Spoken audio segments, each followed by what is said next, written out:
ভোটৰ ডাঙৰ ঘোষণা গৌৰৱ গগৈ এক নিৰ্বাচনী সভাত বৃহৎ মন্তব্য কৰে গৌৰৱ গগৈয়ে আৰু তেওঁ বিভিন্ন নিৰ্বাচনী প্ৰতিশ্ৰুতি দিয়ে, নিৰ্বাচনী গেৰাণ্টি দিয়ে গৌৰৱ গগৈয়ে।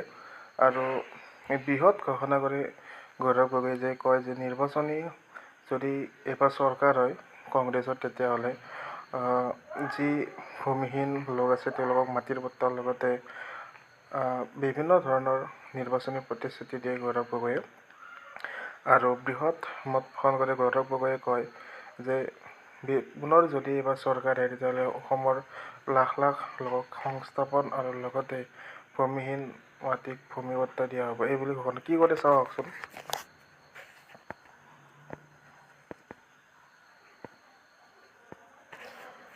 গৌৰৱ গগৈৰ বৃহৎ মন্তব্য ইতিমধ্যে গৌৰৱ গগৈ নিৰ্বাচনী সভাত প্ৰতিশ্ৰুতি বা গেৰাণ্টি দিয়ে যে তেওঁলোকৰ চৰকাৰ যদি আহে, কংগ্ৰেছ চৰকাৰ আহে, তেতিয়াহ'লে ৰাজ্যত কি হ'ব সেইবুলি বৃহৎ মন্তব্য কৰে।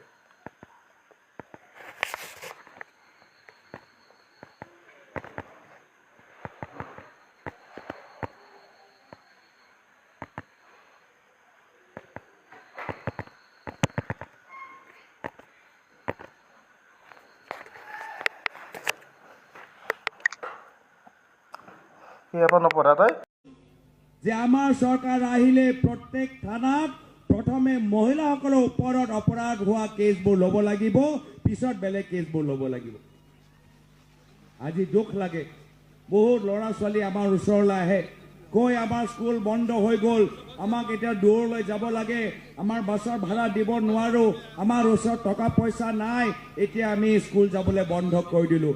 আমি আপোনালোকক কথা দিছোঁ শ্ৰদ্ধেয় ৰাইজ, আমাৰ চৰকাৰ অহাৰ পিছত বাগান অঞ্চলৰ ল'ৰা ছোৱালীবোৰ বিনামূল্য বাছত তেওঁলোকে স্কুললৈ অহা যোৱা কৰিব, কোনো স্কুলৰ কাৰণে তেওঁলোকে ভাড়া দিব নালাগে।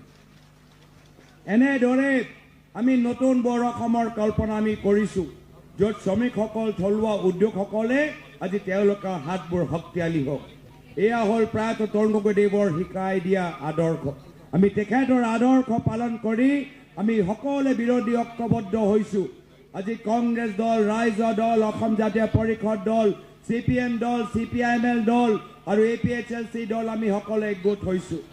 যোৱাবাৰ আমালোকৰ ভোটৰ বিভাজনৰ বাবে বিজেপি বহুতকেইটা আসন গ্ৰহণ কৰিলে।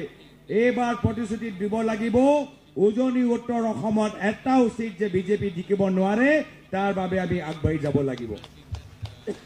তো শ্ৰদ্ধেয় ৰাইজ, মই বিশেষ দিশলৈ ক'বলৈ বিচৰা নাই। আমি সকলোৱে আহিছোঁ প্ৰিয়ংকা গান্ধী ডাঙৰীয়ানীৰ কথাবোৰ শুনিবলৈ।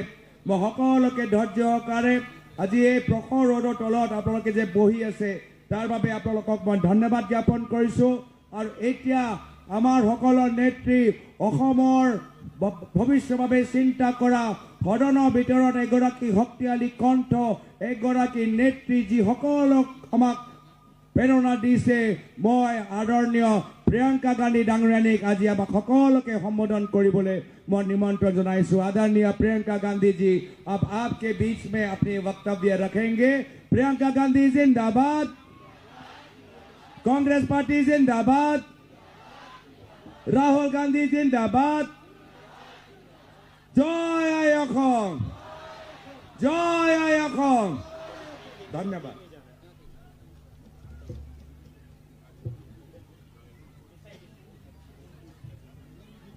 অলপমান পানীৰ বিতৰণটো অকণমান স্থগিত কৰিব কৈছোঁ। আমাৰ এতিয়া মুখ্য বক্তাই ভাষণ দিব আৰু তেখেতক এডাল মালাৰে আমি সকলোৱে আদৰণি জনাম।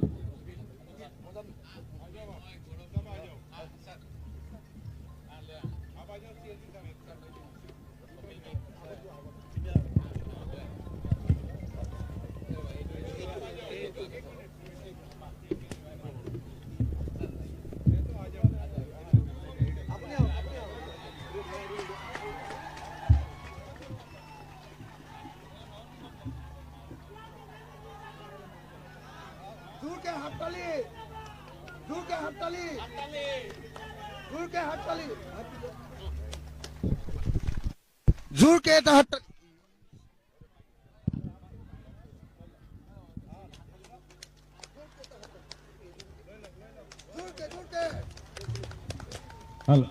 সকলোকে এটা জোৰেৰে হাত চালি দিবৰ কাৰণে অনুৰোধ জনাইছোঁ। সকলোৱে একেলগে সকলোৱে একেলগে এটা হাত চাপৰি আমাৰ নেত্ৰী প্ৰিয়ংকা গান্ধী ডাঙৰীয়ানীৰ কাৰণে।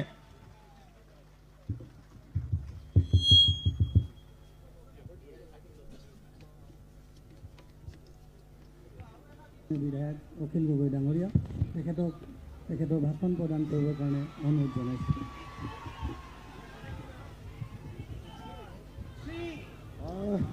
जितेंद्र सिंह जी, এবাৰ আমি জিকিম নে হাৰিম? श्री চৰকাৰ আমাৰ হ'বনে নহ'ব? गौरव गोगोई जी, সকলোৱে ঠিকে কৈছে নে? श्री देवव्रत सैकिया जी, श्री उत्पल गोगोई जी, श्री अजय गोगोई जी, ज्ञान मोहन जी, श्री अखिल गोगोई जी, बंधु तिर्की जी, हेम प्रभा सैकिया जी और मंच पर उपस्थित सभी मेरे वरिष्ठ साथीगण, कांग्रेस पार्टी के पदाधिकारी, कार्यकर्तागण और खास तौर से मेरी प्यारी बहनें, प्यारे भाई, आपका इस सभा में आज मेरी तरफ से बहुत बहुत स्वागत और धन्यवाद कि आप इतनी देर से धूप में इंतजार कर रहे हैं।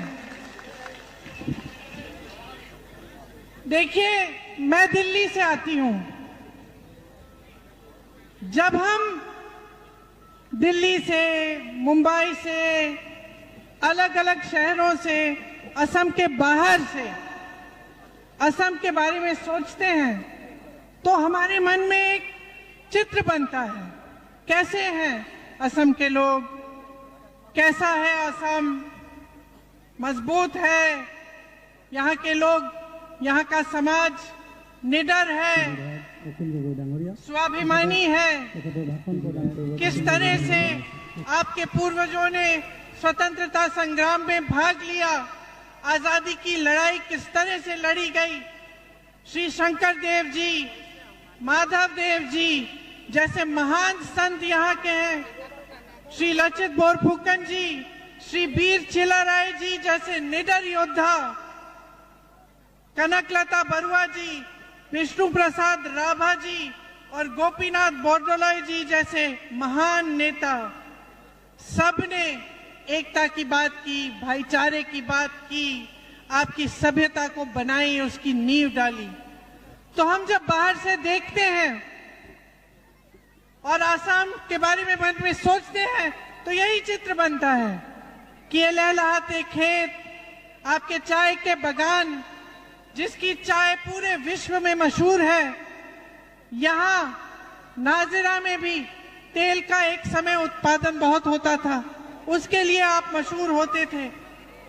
आपने जो कुर्बानियां दी इस देश को बनाने के लिए, असम को मजबूत बनाने के लिए, इसके बारे में हम सोचते हैं। यहाँ की एक सभ्यता है, एक संस्कृति है जो आपकी शक्ति है।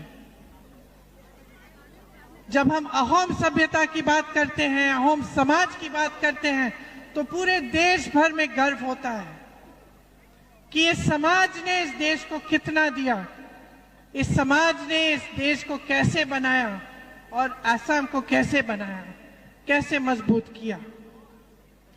आज जब हम आपकी सभ्यता, आपकी संस्कृति के बारे में सोचते हैं तो भूपेन हजारिका जी और जुबिन गर्ग जी के बारे में भी सोचते हैं। ऐसे महान कलाकार जो हर दिल की धड़कन रहे आपकी।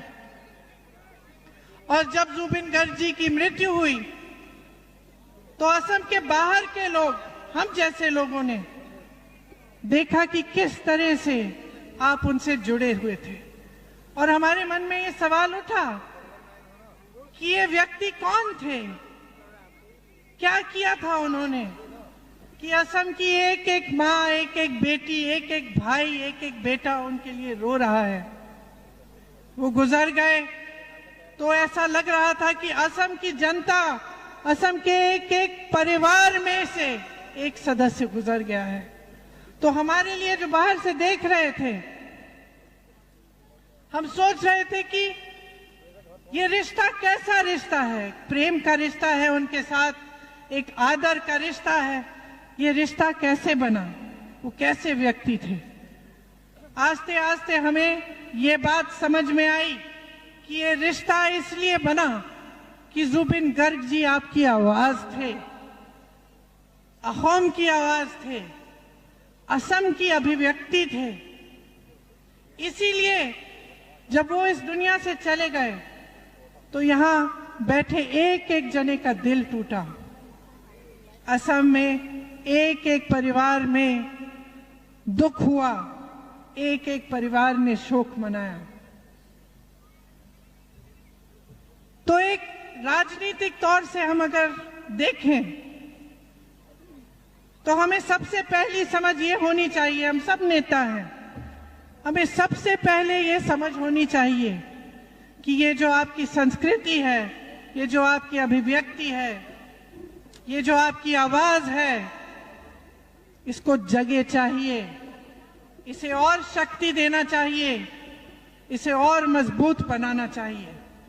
जिस तरह से जुबिन जी ने रास्ता दिखाया, उस रास्ते का राजनीतिकरण नहीं होना चाहिए, उस रास्ते की सुनवाई होनी चाहिए। हमें देखना है, हमें समझना है कि उस रास्ते पे चलने वाले जितने भी अहम की जनता है, उसके लिए हम कैसे एक बेहतर आसाम बना पाए, ये हमें समझने की बहुत जरूरत है। यहाँ मेरी तमाम बहनें बैठी हुई हैं। मैं संसद की सदस्य हूं, पार्लियामेंट में मेरी सीट है। वो सीट केरल में वायनाड है, और वायनाड में भी यहाँ की तरह चाय के बागान है। और मैं जब भी मिलती हूँ वहाँ की महिलाओं से जो चाय के बागान में काम करती हूँ, और जब मेरा हाथ पकड़ती हैं तो सबसे पहले मुझे एहसास होता है कि हाथों पे इतने छाले हैं। चाय चुन चुन के सालों से ये काम करके आपके हाथों पे छाले बन गए हैं, आपके हाथ कठोर बन गए हैं।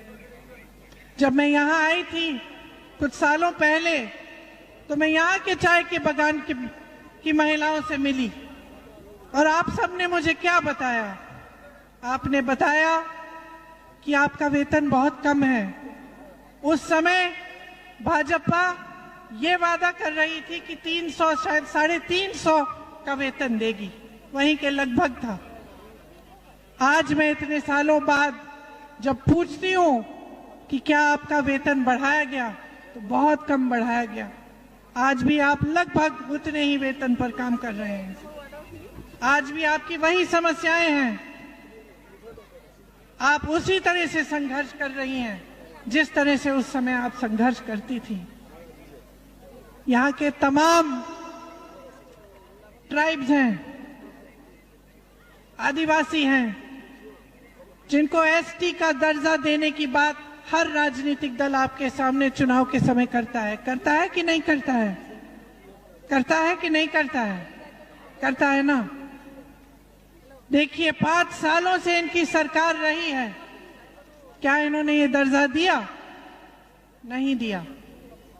इन्होंने ये दर्जा इसलिए नहीं दिया क्योंकि देना नहीं चाहते, इनकी नीयत है ही नहीं। आज भी आप उसी चीज के लिए लड़ रहे हैं जो आप 5 साल पहले लड़ रहे थे। आज भी मेरी बहनें संघर्ष कर रही हैं क्योंकि हर चीज की कीमत बढ़ गई है। महंगाई इतनी हो गई है कि हर चीज को संभाल के आपको करना पड़ता है। जब आप खर्चा करने जाती हैं तो सोच समझ के करती हैं कि क्या खरीदूं और क्या छोड़ दूं। और महंगाई इतनी बढ़ गई है कि बच्चों की फीस, बच्चों के यूनिफॉर्म, पुस्तकें, हर चीज महंगी हो गई है। त्योहार आता है तब भी घबराहट होती है। जिस तरफ आप देखें उस तरफ महंगाई ही महंगाई। और आज चुनाव का समय है तो पेट्रोल तेल के दाम फिर भी संभल रहे हैं, लेकिन आप देखेंगे कि जैसे ही चुनाव खत्म होगा वो दाम भी बढ़ते चले जाएंगे।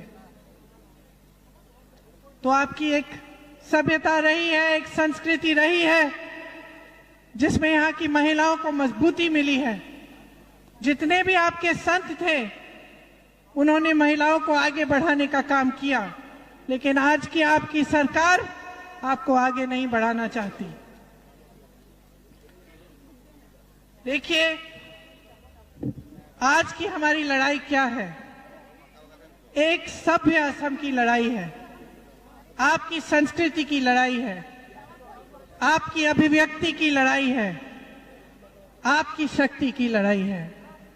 आप जहां भी देखें क्या मिलता है, असम की सरकार आपको स्कीम बना के देती है, महिलाओं को पैसे मिलेंगे, लेकिन नतीजा क्या है?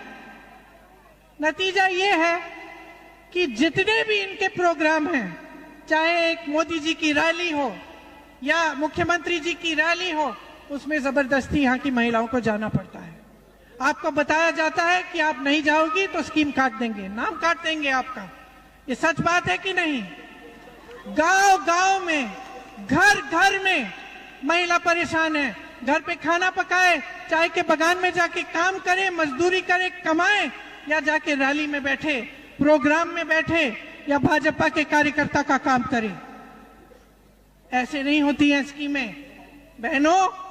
स्कीमें आपके फायदा के लिए होती हैं, फायदे के लिए होती हैं।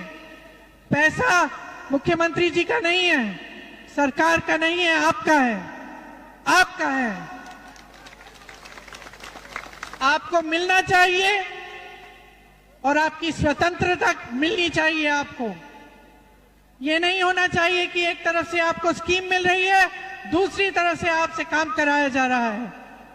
मैं देख रही थी मोदी जी की एक बड़ी रैली है, उसमें सामने सारी महिलाएं बैठी हैं और हमारे कांग्रेस के कार्यकर्ता हमें बताते हैं कि जबरदस्ती उनको वहां ले जाया जा रहा है, धमकाया जा रहा है, डराया जा रहा है। इस तरह से सरकारें नहीं चलाई जाती। सरकारें चलती हैं जनता के लिए। बहनों, आपके बच्चों के भविष्य के लिए चलनी चाहिए। यहाँ आपने सुना, गौरव जी कह रहे थे, स्कूल बंद किए जा रहे हैं, ठेके खुलवाए जा रहे हैं। अगर स्कूल बंद किए जा रहे हैं तो आपके बच्चों को कौन पढ़ाएगा? उनका भविष्य कौन बनाएगा? कैसे बनेगा? ये सब चीजें आपको बहुत गंभीरता से सोचनी चाहिए। आपकी एक गुहार है, आप एक स्वच्छ सरकार चाहते हैं। मैं जानती हूं और आप जानते हैं कि कितना भ्रष्टाचार है इस असम की सरकार में। एक परिवार सब कुछ लूट रहा है और जो वो परिवार नहीं लूट रहा है वो बड़े बड़े उद्योगपतियों को दिया जा रहा है। यहाँ के आपके खदान, आपके जमीन, सब कुछ बड़े बड़े उद्योगपतियों को सौंपी जा रही है। ये किसकी है? किसकी है? ये आपकी है। जैसे मैंने कहा, यहाँ तेल का उत्पादन होता था, चाय के बगान खिलते थे, खिलखिलाते थे, मजदूरी मिलती थी अच्छी, और आज हर तरफ से आपको नकारा जा रहा है। हर तरफ से संघर्ष ही संघर्ष है। एक तरफ खुली लूट हो रही है, स्कैम पर scam, Sharda scam, LC hill scam, Guwahati smart city scam, flyover scam, जमीन का स्कैम, संपदा का स्कैम। दूसरी तरफ चाहे कोयला हो, लकड़ी हो, पत्थर हो, बालू हो, हर जगह माफिया है, हर जगह सिंडिकेट है और हर जगह टैक्स भरना पड़ रहा है आम जनता को। कोई छोटा सा अपना बिजनेस कर रहा हो, कोई छोटा सा कारोबार शुरू करना चाहता है, उसको सिंडिकेट को पहले खुश करना है, उसके बाद अपना पेट भरना है। ये है आज स्थिति असम की, और इस स्थिति को अगर आप नहीं बदलेंगे तो कौन बदलेगा? आप बताइए मेरी बहनें, आप अपने बच्चों के लिए एक मजबूत भविष्य चाहती हैं कि नहीं? हर माँ चाहती है, हर माँ चाहती है कि बच्चे सुरक्षित हो, कि बच्चों का कहीं अच्छी कहीं नौकरी लग जाए, कमा ले, पेट भर ले, अपने परिवार की अच्छी तरह से देखभाल कर ले। लेकिन आज आपके बच्चों को ये मौका असम में नहीं मिल रहा है। रोजगार घट रहे हैं, महंगाई बढ़ रही है, जिस तरफ आप देखें संकट ही संकट है, और आपके मुख्यमंत्री सिर्फ भ्रष्टाचार में मग्न हैं। आपको स्कीमें भी देते हैं तो उसके बजाय, उसके बदले में आपसे आपकी मजदूरी लेते हैं। कहते हैं कि जाइए रैली में बैठिए, जाइए प्रोग्राम में बैठिए, ताली बजाइए, वाह वाह करिए, तभी आपको स्कीम मिलेगी। इसमें ना आपके जीवन की समझ नहीं है। मेरी बहनों, मैं जानती हूं, सुबह से शाम काम करती हो, घर जाती हो, खाना पकाती हो, बच्चों की देखभाल करती हो, बच्चों का स्कूल का काम होता है उसमें मदद करती हो, घर की सफाई करती हो, जब सब सो जाते हैं तभी सोती हो। ये समय कहाँ है आपके पास कि आप किसी की रैली में जाके बैठे, किसी के प्रोग्राम में जबरदस्ती बैठे? कहाँ है ये समय आपके पास? ये आपका कीमती समय है जो आपको निकालना पड़ता है जबरदस्ती, इस डर में, इस भय में कि आपको फिर स्कीम नहीं मिलेगी। तो चाहे मोदी जी हैं, चाहे हेमंत बिस्वा शर्मा जी हैं, दोनों सिर्फ अपना स्वार्थ साध रहे हैं। सिर्फ आपके लिए तब काम करते हैं जब उसमें उनका कुछ फायदा दिखता है, और दोनों चाहते हैं कि डरा कर, धमका कर इस देश की जनता पर राज करें। यह इस देश की परंपरा नहीं रही है। आजादी की लड़ाई थी, आपकी स्वतंत्रता की लड़ाई थी। डर और भय के लिए लड़ नहीं रहे थे, हम उसके खिलाफ लड़ रहे थे, और आज भी यही हमारी लड़ाई है। आज भी हम चाहते हैं कि असम में एक ऐसी सरकार बने जो आपको डराए नहीं, आपको धमकाए नहीं, आपसे स्वार्थ नहीं साधे, आपकी सेवा करे, आपके लिए ईमानदारी से काम करे, आपकी संस्कृति, आपकी सभ्यता को आगे बढ़ाए और मजबूत बनाए। इन्होंने डबल इंजन की सरकार कहा था कि नहीं? पिछले चुनाव में मोदी जी आते थे, कहते थे अब डबल इंजन की सरकार चलाएंगे, लेकिन इन्होंने डबल गुलामी की सरकार चलाई है। मोदी जी अमेरिका के गुलाम बन गए हैं, और उनकी नीतियों की वजह से आज पूरा देश संकट में है, और हेमंतो जी मोदी जी के गुलाम हैं, और ऊपर से ये चाहते हैं कि ये डबल गुलामी की सरकार इस असम के सुंदर प्रदेश और स्वाभिमानी प्रदेश की जनता को गुलाम बना दे, दबा कर रखे। आप सर उठाओ अपना, सीना तानो अपना, और मन बनाओ कि जो नई सरकार आएगी उसके साथ एक नया असम आएगा, आपका असम, वो असम जो जुबिन गर्ग जी का सपना था, वो असम जो आपके दिलों में है, वो असम जो आप सबका सपना है, जिसमें आपके बच्चों का भविष्य उज्जवल बने, जिसमें ये भ्रष्टाचार बंद हो, जिसमें आपके बच्चे स्वाभिमान से खड़े होकर कह सके हम असम के हैं, हमने ये प्रदेश बनाया है, हमें रोजगार असम में मिलता है, जिसमें आपकी हमारी बहनें खड़ी होकर ये कह सके कि हाँ, कोई हमें पूछ रहा है, अपने प्रदेश में हम सुरक्षित हैं, हमें रोजगार मिलता है, हमें सही वेतन मिलता है। तो अगर आप एक ऐसा असम चाहते हैं तो आप कांग्रेस की सरकार चुनिए। हमारी कुछ गारंटी हैं। हमारी पहली गारंटी है कि महिलाओं के लिए, आपके व्यवसाय के लिए, मतलब आप अगर कोई छोटा काम, बिजनेस शुरू करना चाहती है, आपको 50,000 रुपए दिए जाएंगे। जो भी स्कीम हम लाएंगे महिलाओं के लिए, उसका सीधा कैश का ट्रांसफर महिलाओं के खाते में, बैंक के खाते में जाएगा। 25 लाख तक आपको स्वास्थ्य बीमा मिलेगा। मतलब आपको कोई भी बीमारी हो, कितना भी इलाज करना हो, 25 लाख रुपए तक मुफ्त इलाज सरकार कराएगी। ये कांग्रेस की सरकार ने राजस्थान में करके दिखाया। आप राजस्थान में पूछिए, दवाई, इलाज, कैंसर का इलाज, हार्ट की सर्जरी, सारा मुफ्त मिल रहा था 25 लाख तक। इसका मतलब है कि जब कोई बीमार पड़ता है, घर में कोई बीमारी होती है, तो घबराने की जरूरत नहीं है, सरकार मदद देगी, क्योंकि आपके पैसे हैं, सरकार समझती है, और सरकार आपके हाथों में वो पैसे वापस डालेगी। कांग्रेस की सरकार चाहती है कि जुबिन गर्ग जी को न्याय मिले। 100 दिन के अंदर अंदर हमारी सरकार जैसे बनेगी, हम 100 दिन के अंदर अंदर उनको न्याय दिलवाएंगे। आज तमाम स्थानीय भूमिपुत्रों को टेम्परेरी पट्टा मिला है। हम टेम्परेरी से परमानेंट पट्टा देंगे 10 लाख स्थानीय भूमिपुत्रों को। और प्रदेश के जितने भी बुजुर्ग भाई बहन हैं, उनको हर महीने 1250 रुपए की सहायता दिलवाई जाएगी।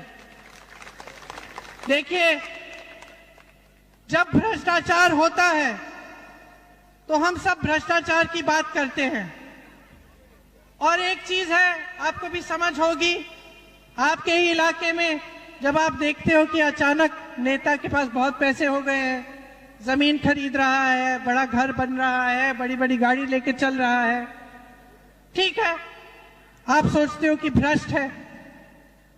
लेकिन इस भ्रष्टाचार का असर आपके जीवन पर क्या है, कभी आपने सोचा है? सिर्फ ये बात नहीं है कि एक आदमी, एक नेता फूल रहा है, फल रहा है, खूब बड़ा बन रहा है, उसके महल बंगले बन रहे हैं, उसकी गाड़ियां बन रही हैं, उसके बड़े बड़े उद्योग लग रहे हैं, जमीन बटोर रहा है। ये तो एक बात है। सबसे बड़ी बात क्या होती है भ्रष्टाचार से? सबसे बड़ी बात यह होती है कि आपका पैसा छीना जाता है। आपका पैसा मतलब जो सरकार का पैसा आपके हाथों में होना चाहिए, जो आपका है, आपकी स्कीमों के लिए, आपको आगे बढ़ाने के लिए, आपके जो सरकारी विद्यालय हैं उसमें डालने के लिए, आपके नौजवान बच्चों के लिए कॉलेज यूनिवर्सिटी बनाने के लिए, आपके अस्पतालों को बनाने के लिए, आपकी सड़कों को बनाने के लिए, आपके नलकों को बनाने के लिए, ये सब आपका पैसा होता है। सरकार की पूंजी होती है कि आपके लिए इस्तेमाल किया जाए। तो जब आप देखते हैं कि आपका मुख्यमंत्री, उनका परिवार इतना भ्रष्ट हो गया है हद से ज्यादा, तो आपको सबसे पहले ये बात समझ में आनी चाहिए कि ये आपका पैसा है जिससे ये महल बन रहे हैं, ये आपका पैसा है जिससे ये जमीन बटोरी जा रही है, ये आपके उद्योग हैं जो बड़े बड़े उद्योगपतियों को दी जा रही हैं मुफ्त में, ये आपकी सड़कें हैं, आपकी पाठशालाएं हैं, ये आपके स्वास्थ्य की इमारतें हैं जो नहीं बन रही हैं क्योंकि इनके महल बन रहे हैं, क्योंकि इनके परिवार फूल रहे हैं, फल रहे हैं। तो अब चुनाव आ रहा है 9 तारीख को, आप क्या करेंगे बताइए?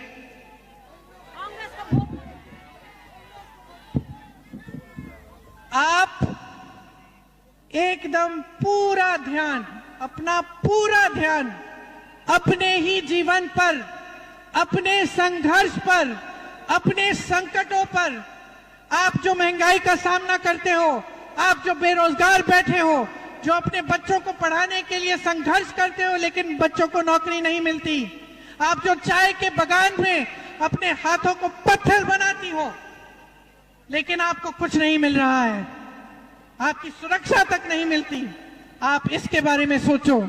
जब वो वोट डालने जाओगी तो ये सोचो कि मुझे क्या मिलने वाला है, मुझे ये सरकार क्या देगी?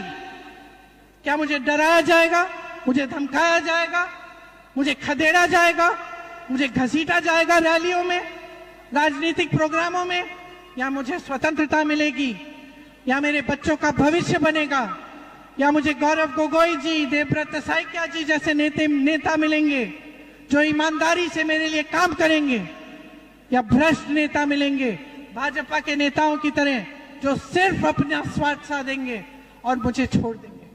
ये सोचिए, ध्यान से सोचिए, और इस चुनाव में अपना एक एक वोट अपने लिए डालिए, अपने असम के लिए, अपने भविष्य के लिए, अपनी संस्कृति, सभ्यता, अपनी शक्ति के लिए।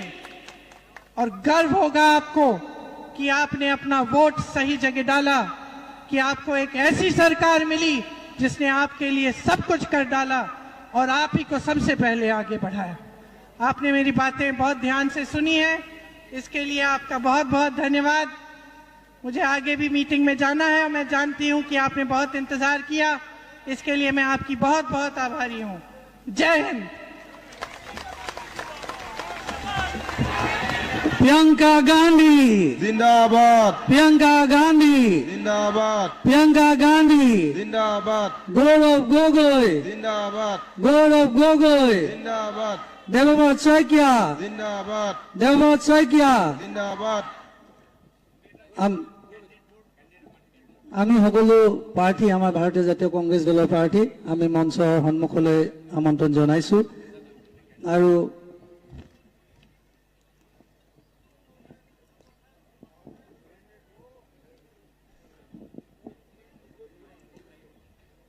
আমি প্ৰিয়ংকা গান্ধীজী ভাষণৰ বাবে বহু মূল্য ভাষণৰ বাবে আমি নাজিৰা ব্লক কংগ্ৰেছৰ তৰফৰ পৰা আমাৰ সমূহ কংগ্ৰেছ কৰ্মীৰ তৰফৰ পৰা আন্তৰিক ধন্যবাদ আৰু কৃতজ্ঞতা জ্ঞাপন কৰিছো। Congress party, Congress party. এতিয়া আমি আজি অনুষ্ঠান আমি ৰাষ্ট্ৰীয় সংগীতেৰে সামৰিব বিচাৰিছো। সকলোকে থিয় হৈ ৰাষ্ট্ৰীয় সংগীত গাবলৈ অনুৰোধ জনাইছো। जनगण मन अधिनायक जय हे भारत भाग्य विधाता। पंजाब सिंधु गुजरात मराठा द्राविड़ उत्कल बंगा विंध्य हिमाचल यमुना गंगा उच्चल जलधि तरंग। तब शुभ नामे जागे तब शुभ आशीष मागे गाहे तब जय गाथा। जनगण मंगलदायक जय हे भारत भाग्य विधाता। जय हे जय हे जय हे जय जय जय जय हे। আমি সকলোকে ধন্যবাদ কৃতজ্ঞতা শ্ৰদ্ধা জ্ঞাপন কৰি আজি এই সভা ইমানতে সামৰণি মাৰিছো বুলি ঘোষণা কৰিছো। আৰু লগতে আমি আমাৰ সাংবাদিক বন্ধুসকল